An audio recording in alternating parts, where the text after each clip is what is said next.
2012 ਚ ਮੇਰੇ ਕਨੇ ਰੋਟੀ ਖਾਣ ਦੇ ਪੈਸੇ ਕਨ ਹਨ। ਮੈਂ ਆਪਣੇ ਕਾਲਜ ਦੇ ਉਸਤਾਦ टीचर ਨਾਲ शेयर ਕੀਤਾ कि सर जी या तो मेरे को पैसे उधारे दियो या मेरे को कोई ऐसा काम ला दियो, क्योंकि मैं हॉस्टल ले रहा था, मेरे कने पैसे ही कहने थे, मैं रोटी भी नहीं खा सकता और मेरा मैस ही कहने। उन्हें आखे तेको एक काम ते लेने हैं और वो काम में तू होम ट्यूशन पढ़ा। मैं 12वीं का स्टूडेंट हाँ, मैं तेको होम ट्यूशन गोल लेने हैं, तू होम ट्यूशन पढ़ा। मैं आख्या ठीक है। उन्हें अपने कुलीग नाल गल की, वो कुलीग मेरे भी टीचर हैं इंग्लिश के, खुर्शीद इब्राहिम साहब उन्हें का नाम है। उन्हें जिम्मे लाया, उन्हें एक दो डी एक ट्यूशन गोल लीता। वो ट्यूशन की फीस ही 3000। मेरे को आखने तय बनने 3 बजे बनने या 2 बजे बनने, 3-4 घंटे पढ़ावना ही, 3-4 बाल हैं और वो को 3000 रुपया महीना। मैं कि सर जी बेस्ट है, डन करो। लेकिन मेरा तजर्बा करना है, एक्सपीरियंस करना है भी करना क्या है। उन्हें आके चलो खुशी साहब आके मैं आना समझे ना बुलाता है मैंने। मैं कहा ठीक है।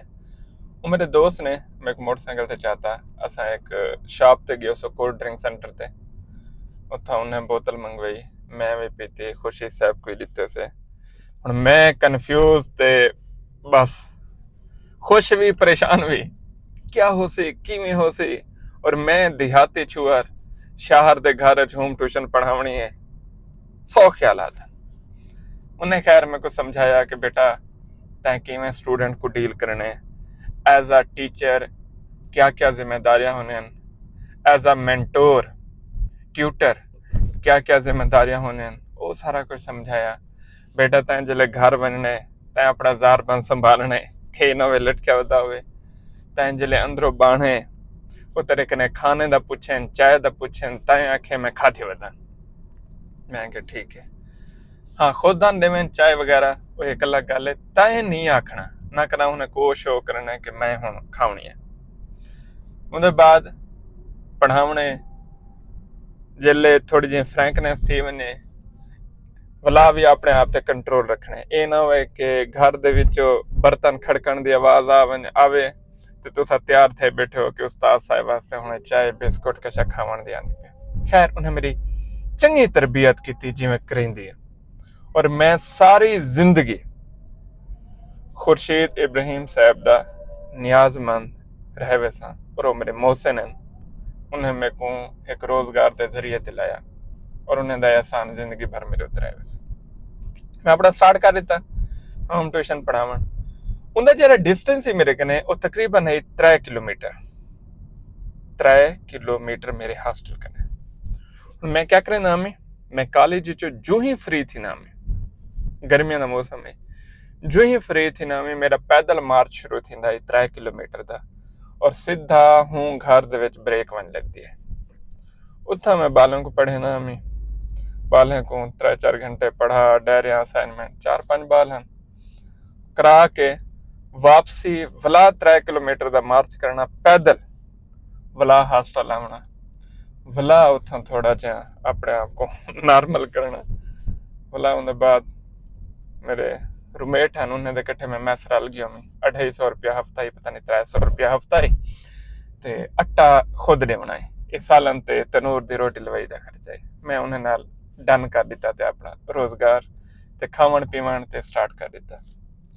शाम का जल्द फ्री थी ऐसे खाना शाना खा के वाल साड़ी रूटीन है, हर के अपने अपने बिस्तर से बांधा, एक एक कमरे 4-5 बंदे बांधे, कारपेट भी छपे होंगे, हर के अपना किताबा चाह के भला अपने स्टडी करने।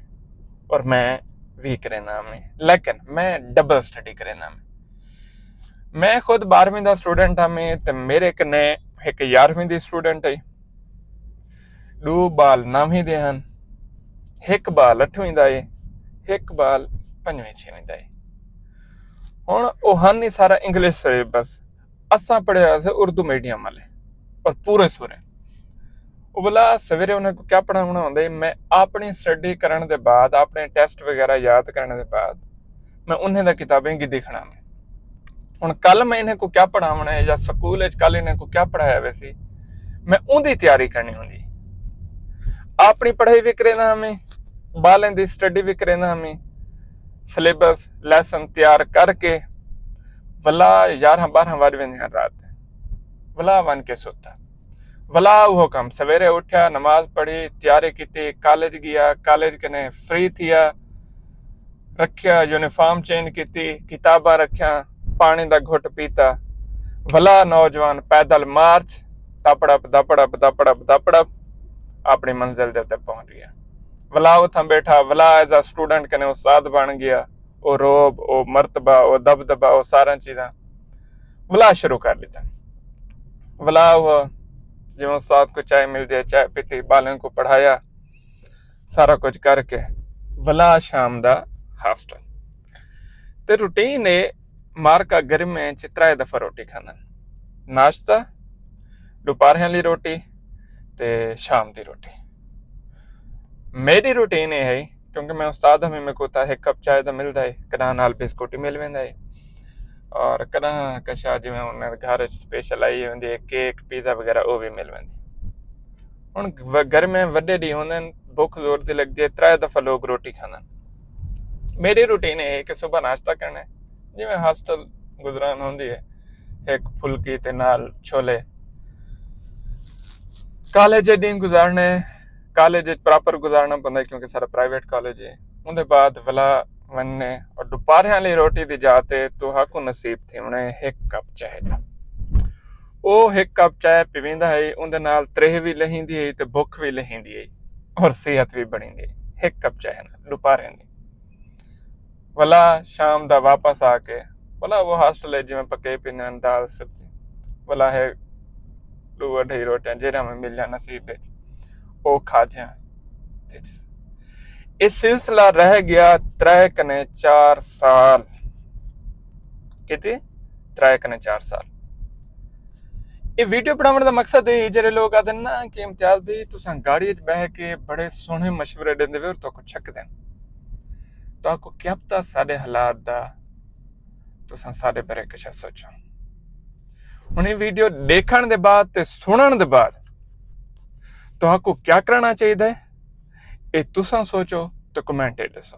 ये मैं तुहाडे उत्ते छोड़े और इन वीडियो को जेरा टाइटल देना चाहो तुसा कमेंट दे सकते हो।